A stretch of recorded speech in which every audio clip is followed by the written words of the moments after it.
No hay derecho. ¡Qué barbaridad!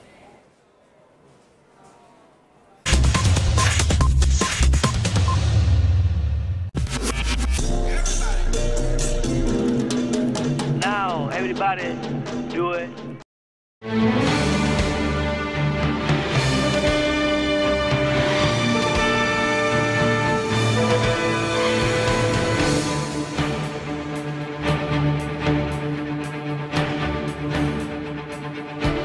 España suspende, o como se dice ahora en el lenguaje actual, necesita mejorar en la formación de su población, tanto en educación como en formación, como en aptitudes de cara a afrontar la búsqueda de un trabajo.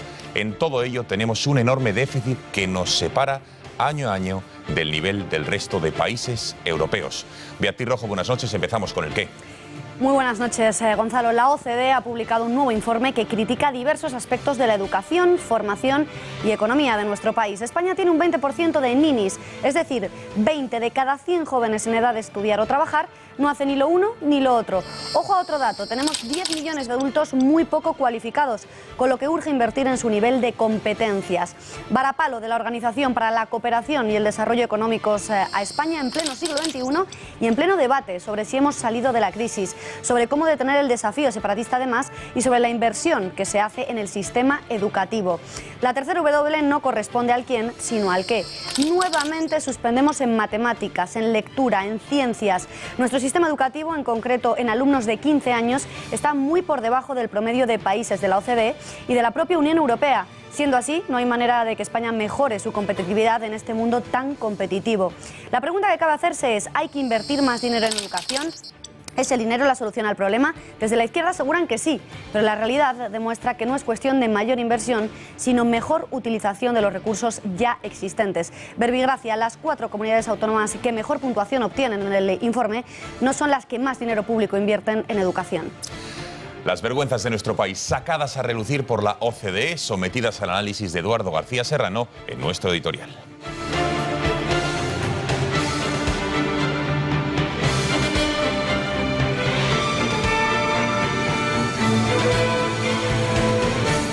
Buenas noches, Gonzalo, Beatriz. Tanto los informes PISA y de la OCDE sobre la calidad y cantidad de la educación en España desmontan periódicamente una de las grandes mentiras de consenso sobre las que se asienta el sistema que nos hemos dado.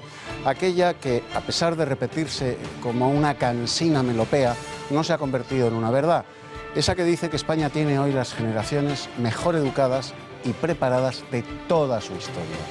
Y eso es falso, como acaba de evidenciar otra vez el último informe de la OCDE, que vuelve a poner la cara colorada a todos los ministros de educación desde 1978 hasta hoy. España está a la cabeza del abandono escolar. El 20% de nuestros jóvenes ni estudian ni trabajan. 10 millones de adultos españoles están escasamente cualificados y, ojo, nuestros universitarios no lo están mucho más. No saben interpretar lo que leen ni realizar una operación matemática simple mentalmente.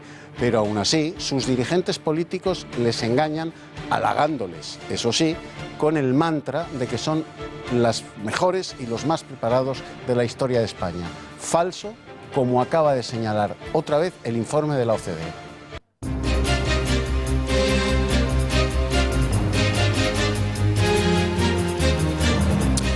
La hemos cagado por completo, así reconoce el presidente de Volkswagen en Estados Unidos, que trucó más de 11 millones de coches en todo el mundo.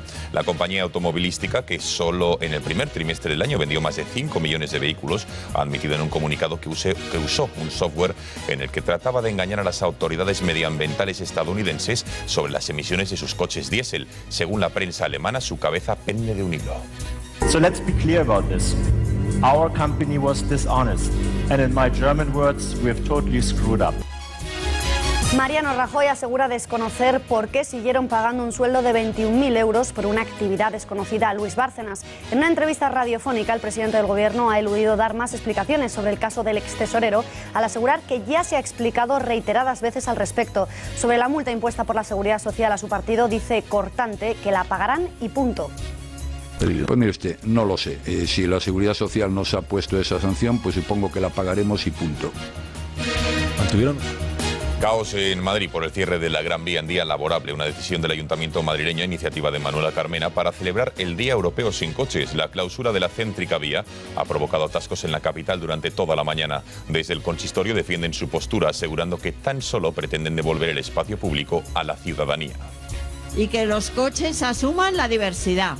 Los coches son necesarios, son imprescindibles, pero también las bicicletas. Y también hace falta en nuestras piernas andar y saber que en una ciudad tiene que haber de todo. El Gobierno ha revisado al alza hasta en 4 ocasiones la previsión de crecimiento de nuestra economía. El PIB crecerá a cierre de 2015 un 3,3%. Sin embargo, la deuda se ha disparado hasta el 100%. ¿Es real esta recuperación económica de la que presume el Gobierno? ¿En qué medida es responsable el Ejecutivo de Rajoy? Lo veremos en unos momentos de la mano del director de PSG Inversores, Pablo Jimeno.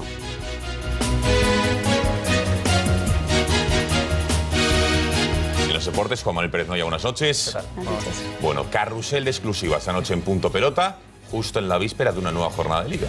Una nueva jornada de Liga que de hecho ya ha arrancado, ha comenzado hace apenas 5 minutos en el Vicente Calderón, en el derbi madrileño, el Atlético de Madrid-Getafe, pero también ha comenzado el partido en Cornellá entre el Español y el Valencia. Estamos viendo el 11 inicial del Atlético de Madrid, en el que destaca la novedad de Savic, que debuta con el Atlético oficialmente esta temporada, también de Saúl Gámez, y ojo porque ya se han adelantado los rojiblancos, 1-0 comandan en el marcador del Vicente Calderón. En el tiempo de deportes sabremos la última hora de estos partidos y también veremos las ruedas de prensa de Rafa Benítez y de Luis Enrique.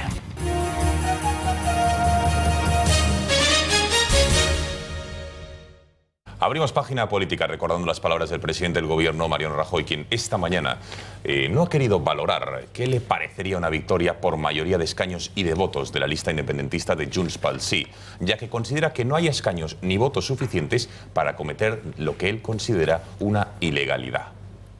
Para formar gobierno, evidentemente, son los escaños. Para supuestamente legitimar una operación ilegal, ni los escaños ni los votos. Pedro Sánchez ha rebajado levemente su mensaje hostil contra el Gobierno. Asegura que en caso de defender la Constitución, el Gobierno les tendrá de su lado. El líder del PSOE asegura, eso sí, que nuestro país necesita un cambio constitucional. Que la España de 2015 nada tiene que ver con la España de 1978. Entonces, el planteamiento que tenemos que hacer de reforma constitucional es de actualizar todo nuestro marco de convivencia a la España del siglo XXI. Y eso es lo que yo creo que Mariano Rajoy no ha sabido ver. Pero espero que esa reforma constitucional se abra paso en la próxima legislatura. Esto decía Pedro Sánchez. Su compañera de partido, Carme Chacón, culpa a Rajoy y a Artur Mas de la situación en la que estamos inmersos, al asegurar que van a estrellarnos a todos. Bueno, quería llegar a los 68 escaños de la mayoría absoluta y perdió 12 y se quedó en 50. Pero aún así siguió cabalgando un tigre que nos está llevando a una aventura que francamente o sacamos a este conductor de la máquina del tren o nos va a acabar estrellando a todos. Bueno, pues... El secretario de Estado para la Seguridad Social, Tomás Burgos, ha calificado de devastadoras las consecuencias que traería para los pensionistas de nuestro país una secesión de Cataluña. Para el alto cargo del Gobierno, la secesión dejaría en el aire las obligaciones y compromisos de pago en materia de pensiones y Cataluña se vería obligada a un incremento brutal de las cotizaciones o a un recorte en las prestaciones. Palabras de Burgos en el periódico El Mundo, en las que ha añadido que los residentes en Cataluña que han cotizado durante años entrarían en un limbo aún no aclarado. Un nuevo riesgo más ante la hipotética independencia de Cataluña que se une a otros muchos. Desde la Generalitat lo desmienten con falsas afirmaciones que nos ayudan a desmontar ya Rafael Núñez Huesca. Rafael, muy buenas noches. Vamos a ver 6 de estas mentiras. Empezamos con la primera. Nadie expulsará a 7 millones de europeos de la Unión Europea. Afirmación que no comparten ni Durão Barroso, ni Joaquín Almunia, ni Juncker, ni Merkel, ni Hollande, ni Cameron. En segundo lugar, aseguran que el Estado no invierte en infraestructuras en Cataluña. Veamos la extensión territorial de Cataluña, que representa el 6% de España. Y, sin embargo, la inversión en infraestructuras alcanzó el 16% del total de España. Casi 3 veces lo que le correspondería por extensión. Sobre las pensiones aseguran que están garantizadas. Sin embargo, con un descenso acusado en el comercio y el empleo y la imposibilidad de acceder a fuentes de financiación, sería imposible generar la riqueza suficiente para pagar las pensiones. El cuarto argumento nacionalista tiene que ver con que los Länders alemanes limitan su solidaridad a un 4%. Este punto se desmiente fácilmente, ya que ha sido el propio embajador de Alemania el que reconocía hace pocos días que no existe ese límite del famoso 4%. Otro mantra nacionalista oído últimamente dice que España nos roba. La persona que tiene mayor renta, sea de Vic o de Cáceres, transfiere una parte de su renta a la persona que tiene menos. Ocurre en toda Europa, no pagan los territorios, pagan las personas. Y atención al último argumento. No sería ningún drama salir de la Unión Europea. El catedrático de Economía, Clemente Polo, calcula, sin embargo, que el coste de la salida de la Unión Europea supondría una caída del 20% del Producto Interior Bruto. Es decir, 4 veces la caída que se ha producido en España en el peor momento de la crisis. En definitiva, quien con la secesión busca mejoras económicas no sabe lo que hace porque no sabe lo que deshace. Gracias, Rafael. Por todo ello, el presidente del Gobierno ha abogado por una España unida en la que los catalanes son más fuertes, siendo catalanes, españoles y europeos. Palabras de Rajoy tras ser preguntado sobre si en caso de independencia los catalanes perderían la nacionalidad española. Catalán hoy es catalán, español y europeo. Lo que algunos pretenden pedirle a la gente es que renuncie a su condición de español y europeo. Es un disparate. Y sus derechos... Sin duda que la declaración polémica del día la ha pronunciado el candidato del PP, Xavier García Albiol, quien ha asegurado que desde la Consejería de Educación catalana se adoctrina a los niños de esa comunidad a través de los libros de texto y a través también de las escuelas. Jo el que estic dient és que des de la Conselleria d'Ensenyament una part important del programa està manipulat i en alguns casos atia a l'odi contra Espanya. Li estic dient això. Ante la perplejidad de la presentadora de la radio pública catalana, hemos querido recuperar un fragmento del vídeo Pequeños Artistas, donde una serie de niños educados en la escuela pública catalana muestran lo que piensan sobre la relación Cataluña-España. Hablan incluso de intereconomía. Explícame, ¿qué has dibujado aquí? Pues yo he dibujado un mapa que he pintado Cataluña con rayas porque significa que quiere ser independiente. Porque significa que vol ser independent. Y explícame, ¿qué crees que es la independencia? ¿Qué es la independencia? Por la independencia entiendo que nos queremos separar de España y, como ha dicho mi compañera, no pagar tantos impuestos, porque al ser un país tan pequeño no tendríamos que pagar tantos. ¿Y tú crees que es bueno separarse de España? ¿Que volem de separar d'Espanya o no? Sí, porque lo podríamos gastar en sanidad. Porque yo vull ser independent, porque en todos los... Yo quiero ser independiente porque todo el dinero que recauda Cataluña y envía a Madrid se lo podría quedar la Generalitat y así quizá no estaríamos con tanta crisis. Ho tens molt clar. Lo tienes muy claro, muy bien, muy bien. ¿Tú vols ser independent? Sí. ¿Y tú quieres ser independiente? ¿Por qué?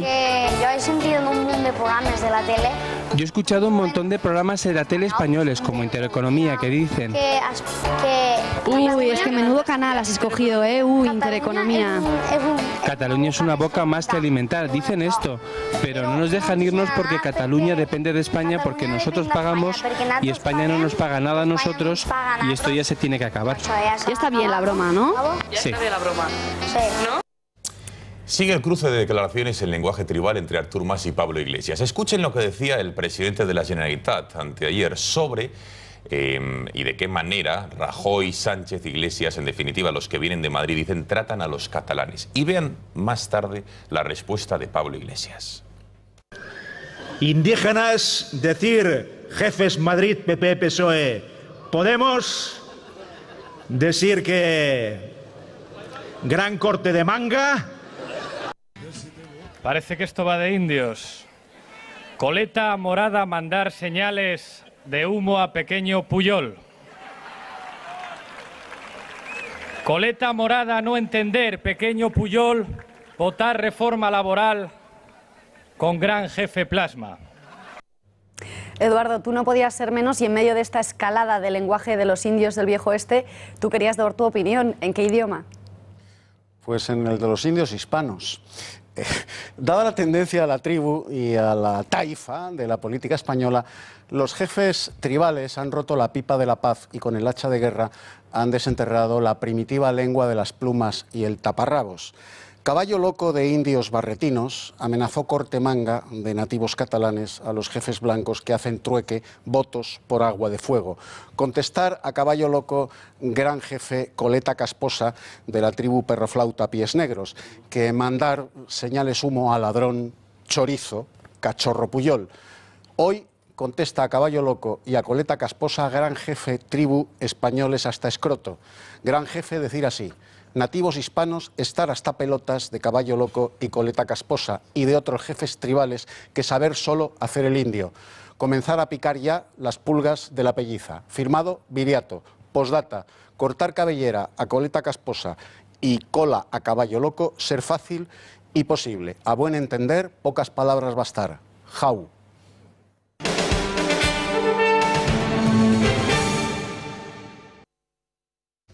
Operación antiterrorista en Francia. La policía gala, en colaboración con la Guardia Civil, ha detenido a los dos máximos supuestos dirigentes de ETA. La detención se ha producido en una casa rural en los Pirineos Atlánticos, cerca de la frontera con España. Se trata de David Pla e Irache Sorzábal. Además, el periódico de esta casa, de intereconomía.com, Gaceta.es, adelanta que ya se han detenido a un tercer y a un cuarto terrorista en esta operación contra el entorno y la máxima dirección de la organización terrorista ETA. El gobierno ni ha negociado, ni negocia, ni piensa negociar con ETA, y que lo que le queda a ETA, como digo, es pues que reconozca de hecho pues que ya ha sido absolutamente descabezada, ha sido absolutamente desmantelada. Como les decía, Gaceta.es informa que el cuarto detenido en la operación policial desarrollada, como les decíamos, esta mañana en el sur de Francia contra la cúpula de ETA es Ramón Sagarzazu. Ramoncho, más conocido como Ramoncho, es antiguo jefe del aparato internacional de la organización terrorista. Hemos escuchado al ministro del Interior, Jorge Fernández Díaz. Tiempo de analizar y escuchar las otras valoraciones del resto de líderes políticos. El terrorismo se puede vencer y se vence con la unidad de todos los demócratas, se vence con la eficacia de las fuerzas de seguridad de los estados. Siempre es una buena noticia el que se detenga a terroristas de una organización que todavía no se ha disuelto y por tanto la exigencia a ETA de que se disuelva de manera inmediata y rápida. Impactante informe e importante de la OCDE sobre nuestro país. Afirma que el 20% de la población juvenil en edad de trabajar, es decir, de entre 18 y 35 años, son ninis, ni estudian ni trabajan. Además, afirman que más de 10 millones de españoles no tienen la formación adecuada para desarrollar una carrera profesional. Eurico Campano, buenas noches. ¿Qué más dice la OCDE sobre nuestro país en este informe demoledor?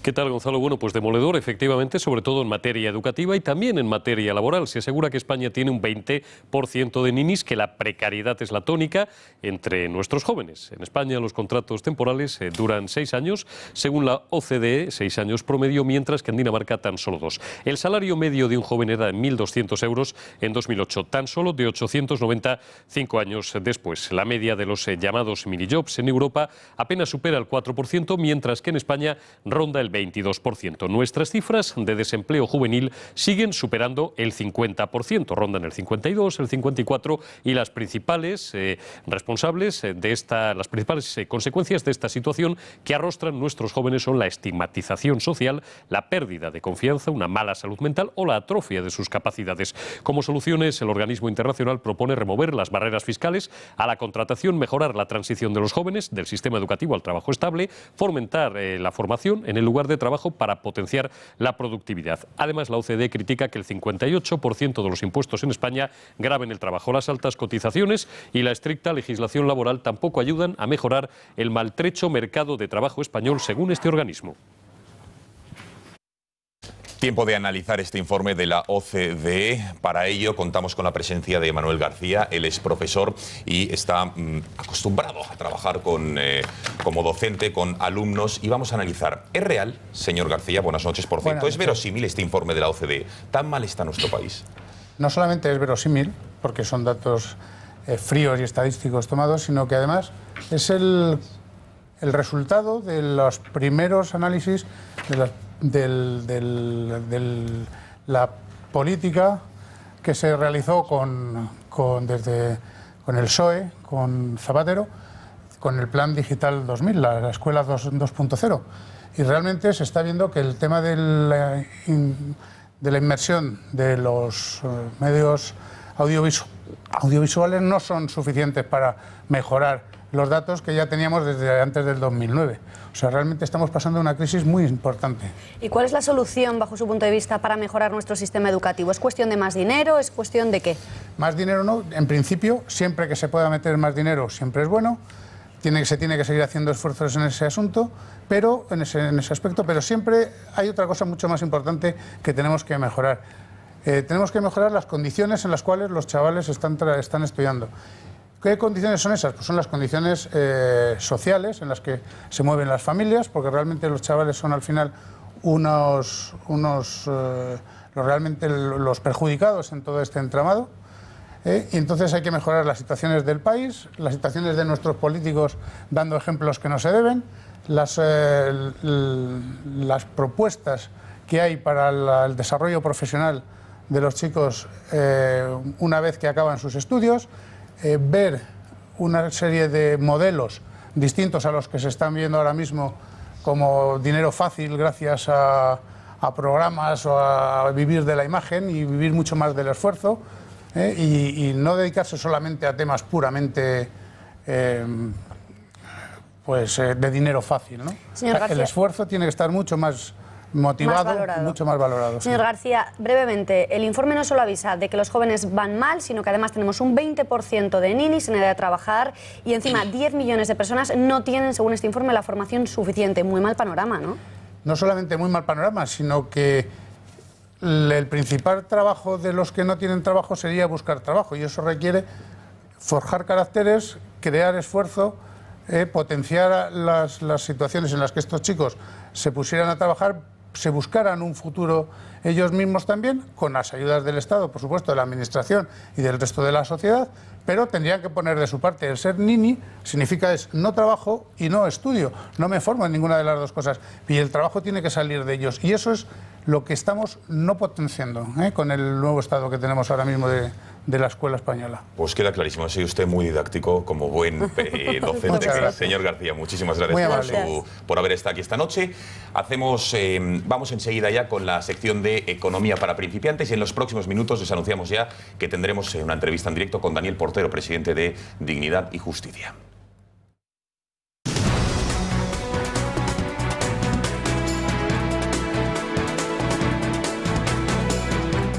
Es martes, una semana más abrimos nuestra sección de Economía para Principiantes. Lo hacemos, una vez más, de la mano de Pablo Jimeno, director de PGS Inversores.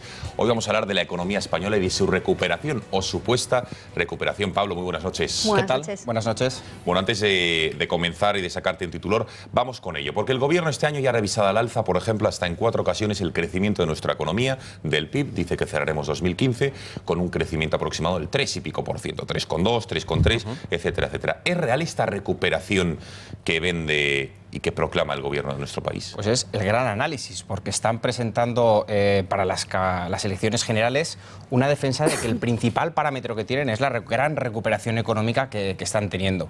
Bueno, pues hay parámetros positivos y hay datos negativos que tendríamos que analizar, y unos y otros. A la cabeza, sin duda, los negativos. Seguimos teniendo una tasa de paro preocupante. 4 millones de personas hoy casi que están en paro. Y además tenemos otro dato muy preocupante, que es la deuda que tiene este país con todo lo que ello conlleva. Pero en el otro lado de la balanza tenemos que ver si efectivamente hay datos que podemos tener positivos y superan o no a los negativos que acabamos de hablar. Efectivamente hay datos muy buenos, y tenemos que tener en cuenta uno fundamental que salía hace poco, son las exportaciones. La balanza comercial está creciendo gracias a que las exportaciones creciendo cerca de un 4%.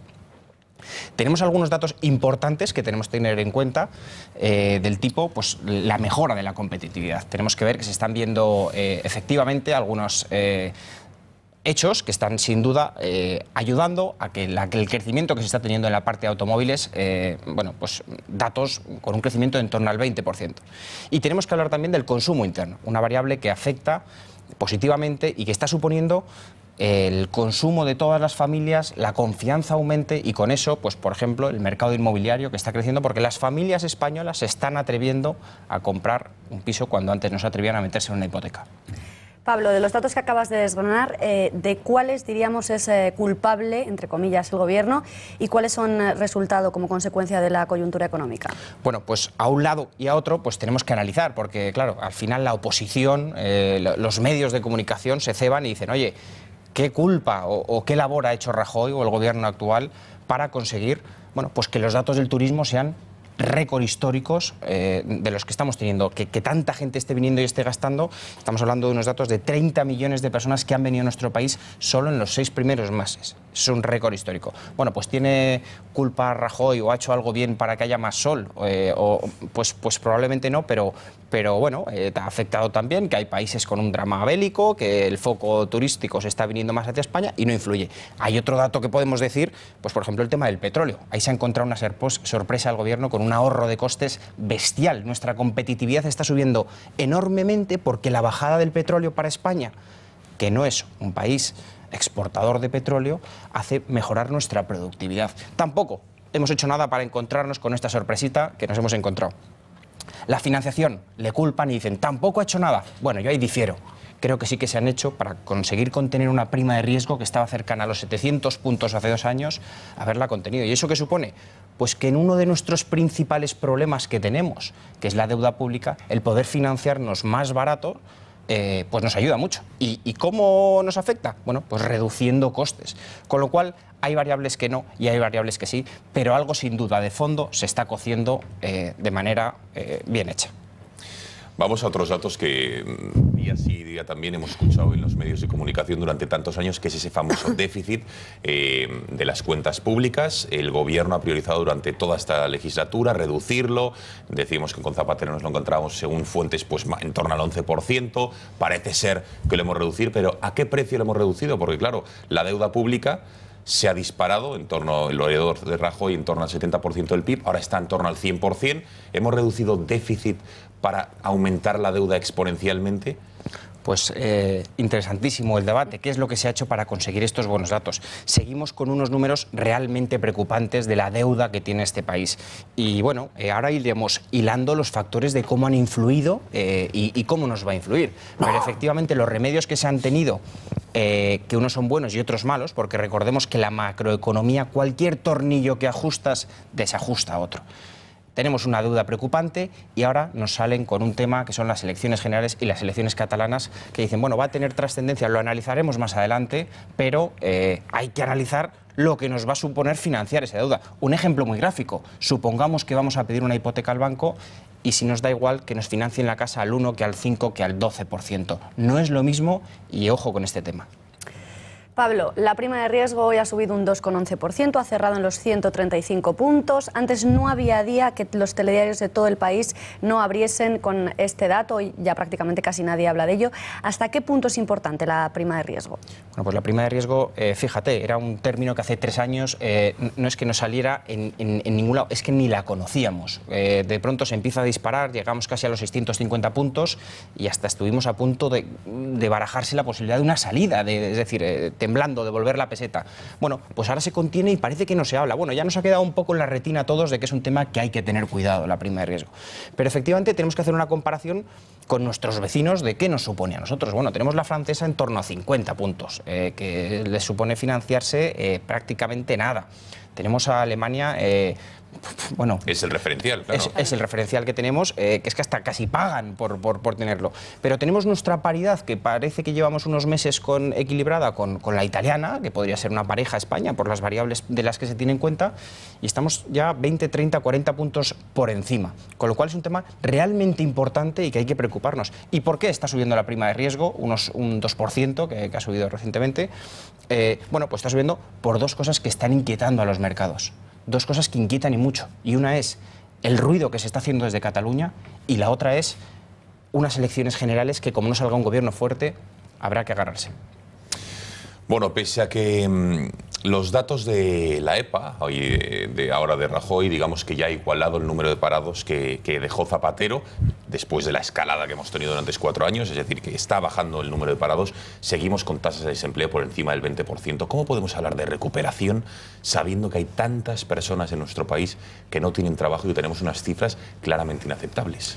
Pues mira, yo aquí pongo un ejemplo que pongo en mis empresas cuando a mis accionistas les defiendo exactamente cómo va la empresa. Una cosa es una foto fija, que es el balance, y la foto de hoy en día de España en cuanto al tema de paro es mala. Tenemos 20 millones de parados. Es que, perdona, o sea, más de 20%. Más de un 20%, que son 4 millones de parados, es lo que tenemos. Entonces, tenemos que tener en cuenta que el dato no es bueno, no se puede sacar pecho. Se están haciendo cosas, unas mejores, que están dando frutos, pero lo importante no es la foto fija que tenemos, sino la tendencia. La tendencia, sin duda, es positiva, en líneas generales. No podemos contar el último mes o los 2 últimos, pero en líneas generales están batiendo récords de puestos de trabajo. ¿Qué es lo que dicen? Bueno, pero es que los puestos no son de calidad. Es que los puestos de trabajo son temporales, es que son mini-jobs. Bueno, es que venimos de una situación terrible. Este país viene de una situación terrible. Entonces, lo que no se puede pretender es que una casa que esté en ruinas en 2 días esté funcionando.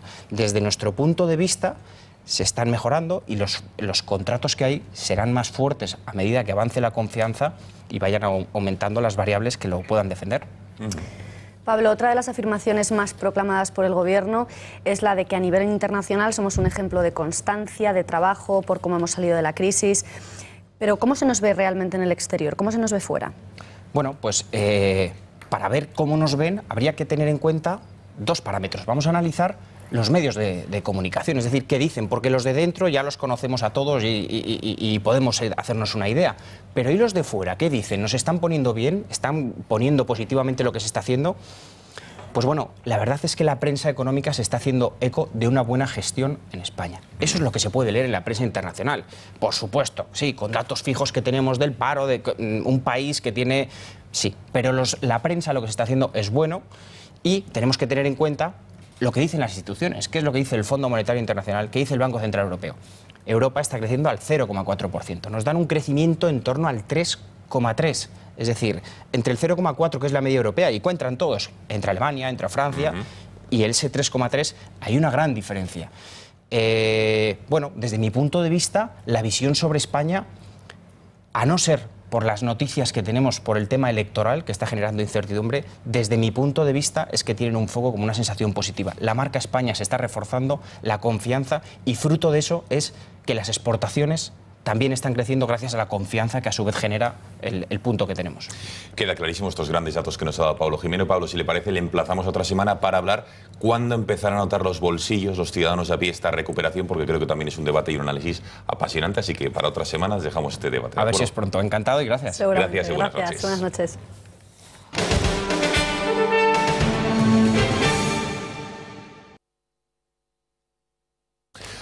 Se lo adelantábamos hace unos minutos, es sin duda una de las noticias del día, la detención de los supuestos dirigentes de ETA en una operación antiterrorista que se ha llevado a cabo en una casa rural francesa. Para hablar de todo ello, tenemos conexión con Daniel Portero, como saben es presidente de Dignidad y Justicia. Señor Portero, muy buenas noches. Buenas noches. Bueno, antes de entrar en detalles y valoraciones, ¿qué le parece la detención de estos etarras, supuestos etarras, entre ellos David Pla e Irache Sorzábal, supuestos números 1 de la banda terrorista?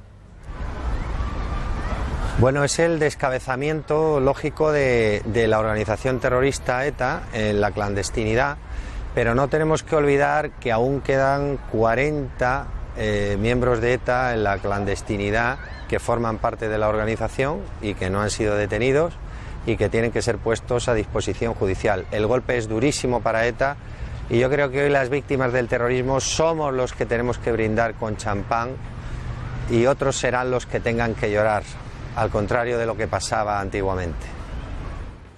Señor Portero, en paralelo a la detención de estos 2 terroristas, la agencia EFE ha informado de la detención de Josu Ternera, extremo que todavía no se ha confirmado por la agencia, pero ¿qué le parece esta información? Hombre, si fuera detenido Josu Ternera, yo creo que la alegría ya desbordaría absolutamente, yo creo, al colectivo de víctimas. Es el gran clandestino de la organización terrorista ETA, es el gran perseguido de ETA, es el terrorista con más crímenes de sangre que ha tenido ETA a lo largo de sus casi 50 años de historia. Él lleva desde el año 77 llevando la dirección de la organización terrorista, casi 40 años. Era increíble que alguien así pudiera seguir en libertad y si desde luego lo ha conseguido, yo creo que el Ministerio de Interior se ha marcado el tanto más importante de la historia en la lucha contra ETA.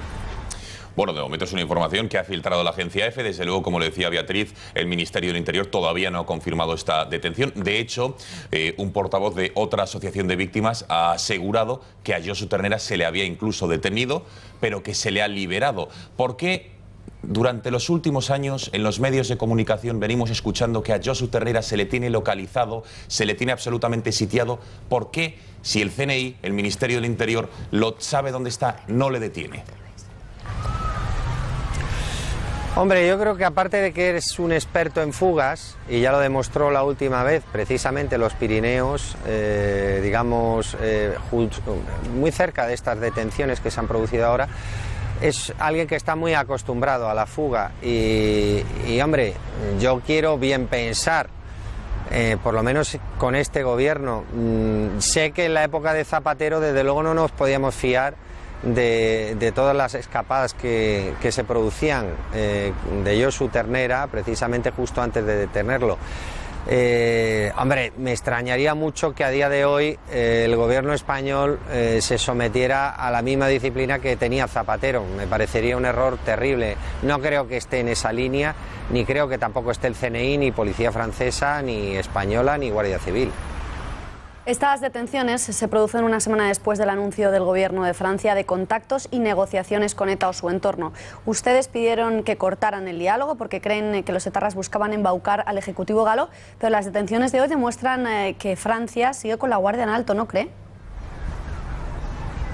Sí, por supuesto, pero eso no quiere decir que Francia mantenga la guardia baja con la situación de los presos de ETA. No hay que olvidarse de que la organización terrorista tiene 2 terroristas en las cárceles, que son Miquel Ancha y Amboto, que dirigen el colectivo de presos de ETA en toda España y Francia, y que han mantenido la ortodoxia antigua de ETA, mandando comunicados incluso más duros que la propia dirección, que la organización terrorista ETA, y que entiendo yo que incluso la propia dirección de ETA podría estar en las propias cárceles, que es ahora mismo, en Francia, el lugar más seguro, porque hay que recordar que desde la propia cárcel ellos pueden hacer comunicados con total libertad, tienen internet, pueden enviar cartas sin que sean vigiladas, les visitan abogados de la coordinación Taldea, el KT, que en España ha sido considerado terrorista, pero en Francia no.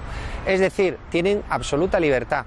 Y una organización terrorista sin actividad armada que solo habla o emite comunicados, ¿qué sitio más seguro que desde una cárcel? Ojo, eso hay que pensarlo. A ver dónde está la dirección de ETA a día de hoy. Señor Portero, muchísimas gracias por haber atendido a las cámaras de este informativo. Muchas gracias y ánimo con esa lucha incesante que tienen ustedes por la dignidad y la justicia de las víctimas, que no es poco. Gracias y buenas noches. Muchas gracias, buenas noches.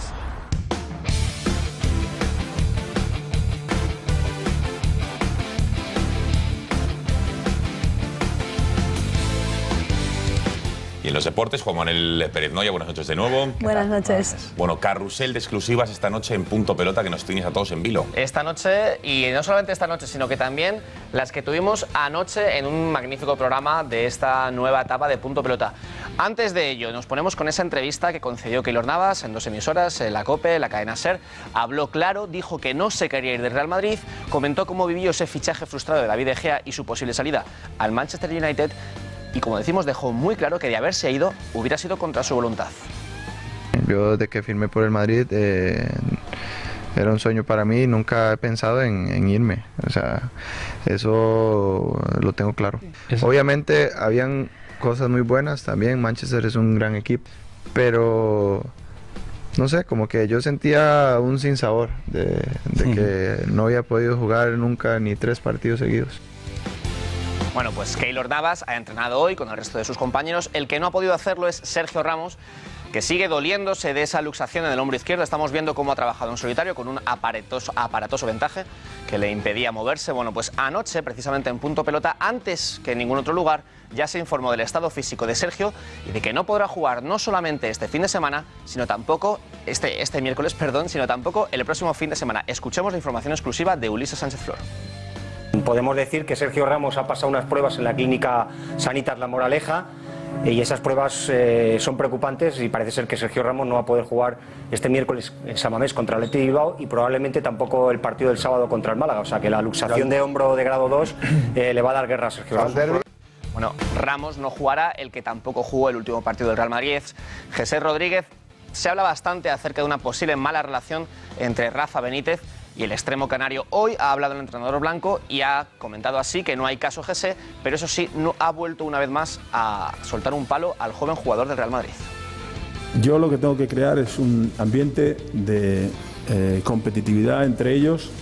En las carreras tú puedes hacer una grandísima carrera y terminas el segundo porque hay otro que lo ha hecho mejor y ha terminado el primero. En este caso tenemos una serie de futbolistas jóvenes que tienen mucha calidad, que tienen talento y que tienen que trabajar porque el de al lado también tiene calidad y talento. Bueno, ¿cuál es el origen de esta mala relación? ¿La falta de trabajo de José Rodríguez o hay algo más? Anoche, como decimos, Javier Matallanas, el director de ASTV, visitó Punto Pelota, una vez más ejerció de contertulio, y dio esta información, que ningún otro medio había adelantado antes, acerca de el origen de este posible conflicto. A Rafa Benítez no le gusta la faceta musical de José. Por ejemplo, a lo mejor, si en una... todos se quedan a comer en la residencia de Valdebebas, si él se va a grabar un videoclip, me parece, y se va a grabarlo con su grupo, que no me acuerdo ahora del nombre, pues no le agrada al Bueno, y de Madrid hasta Barcelona. Una buena noticia dentro de la gravedad. Rafinha sufrió una lesión muy grave en el partido contra la Roma, hoy ha sido operado. Este es el comunicado oficial del club. Informan de que ha sido intervenido satisfactoriamente de esa rotura del ligamento cruzado anterior de la rodilla de la pierna derecha y que estará fuera de los terrenos de juego en torno a 6 meses. El Barcelona se había planteado la posibilidad de inscribir a Arda Turán en el lugar del interior brasileño para sustituirle. Recordamos que el Barça está sancionado por la FIFA, no puede fichar, tampoco puede inscribir jugadores. Sin embargo, estaba buscando la posibilidad de saltar esta barrera legal. Anoche, Ramón Fuentes en Punto Pelota fue muy claro, el Barça no podrá hacerlo. Hasta que no tengamos la noticia diferente a la que tenemos ahora mismo, que es que no podemos inscribir a ningún jugador, no diremos públicamente a qué jugador vamos a inscribir. Tampoco se tengamos muchas opciones, ¿no? Pues sí. Bueno, les pedimos disculpas. Este era Luis Enrique confirmando efectivamente que se planteaba la posibilidad de inscribir a Arda Turán y ahora sí vamos a escuchar a Ramón Fuentes diciendo que lo tiene muy complicado el FC Barcelona. A esta hora de la noche el Barcelona no puede inscribir a Arda Turán como jugador del FC Barcelona. La decisión la tiene la FIFA.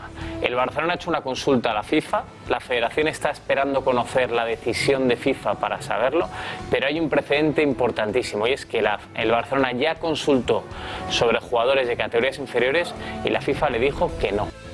Bueno, y seguimos en la sala de prensa del FC Barcelona. Luis Enrique ha tenido un pequeño rifirrafe en tono de humor, eso sí, con un periodista que cuestionaba el supuesto mal juego del FC Barcelona esta temporada. Atentos porque está simpático el entrenador asturiano contradiciéndole.